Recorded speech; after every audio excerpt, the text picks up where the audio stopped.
ter... Será que...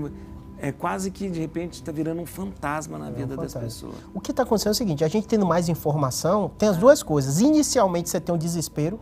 Eu brinco, mas é verdade, padre. 50% dos meus pacientes de consultório é mais medo de doença do que doença real. Mais medo que doença. Ah, eu tenho isso, acho que eu estou com tumor. Ah, eu estou com a dor nas costas, acho que eu vou ficar paraplégico. Então, as pessoas estão desesperadas por isso. Mas é natural. Quanto mais você vai informando, melhor você vai ficando. O quadro demencial, o quê? É perda de capacidade cognitiva.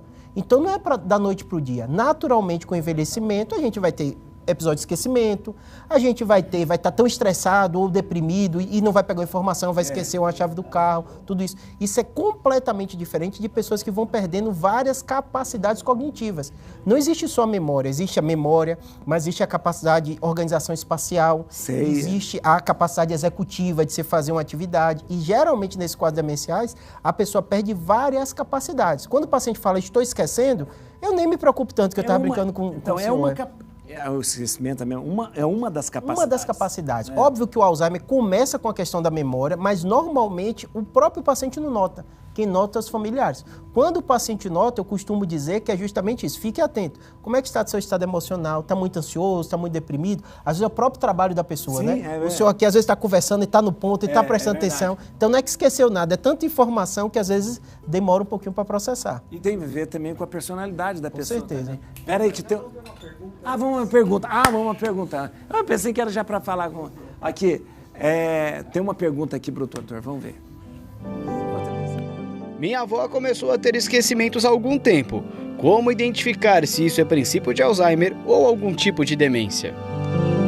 Isso é importante, né, doutor? Saber diferenciar essa coisa do esquecimento. O senhor acabou de falar. Perfeito. O esquecimento normal, natural e do Alzheimer, né? Perfeito. O que acontece? A demência de Alzheimer é uma doença que você não tem um exame certo. É diferente de um câncer. Você faz o exame, o médico vê a ressonância e tá. Então, é um quadro completo. Normalmente, é com idade avançada. Só pra você, não para assustar seu público, mas assim, quando você vai envelhecendo, a partir de 65 anos, a cada 5, 10 anos de vida, quase dobra a incidência. Por isso eu tenho ideia, quem chega aos 85 anos, a incidência em média é 20 a 30%. Isso é muita gente. É muita gente. Mas é o que eu falo, não adianta você ficar preocupado. Em primeiro lugar, você tem que chegar a viver tanto. Né? Então não adianta ficar. É verdade. Cuide de sua vida. A maioria das vezes é mutação. Então você não tem um fator, que é um fator que a gente chama não controlável.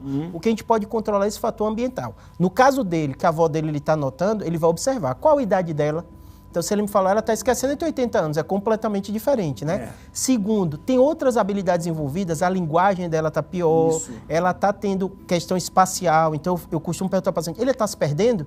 Então, às vezes a família fala, ele nem sai mais sozinho, aí você já fica mais atento, né? Às vezes a questão de raciocínio, atividade executiva, ela sempre fez bolo, ela vai fazer um bolo, e fala, o que eu preciso para o bolo? E fica meio... É verdade. Então, assim, geralmente, qualquer quadro demencial envolve várias habilidades. Claro que, às vezes, a memória é a primeira que chama atenção. É que chama atenção, que deixa a pessoa preocupada, mas não é só isso, né? Que não é só isso. Uma doença de Alzheimer. E o médico vai fazer toda a investigação. Aliás, até ver. Quem tem que fazer isso é o médico. Com certeza. Não adianta você falar, eu acho que minha avó está com... eu acho que minha mãe está com Alzheimer. Não adianta ficar... E depois, eu tenho que ter cuidado até para falar isso com a pessoa. Com certeza. É para falar com a pessoa. Normalmente é quem tem história familiar. Então, se você viu sua avó sofrendo, sua bisavó... Você já fica achando, eu vou passar pelo mesmo processo, né? Mas é o que eu falo, a maioria tem um fator genético familiar, existe, mas ele é pequeno perto dos outros, que geralmente é fator que a gente falou comportamental e também mutação, que aí a gente não tem controle. Aí não tem controle. É esporádico que a gente chama, é o mais comum. 85% é esporádico. Então, às vezes você não tem história familiar nenhuma, de repente aparece.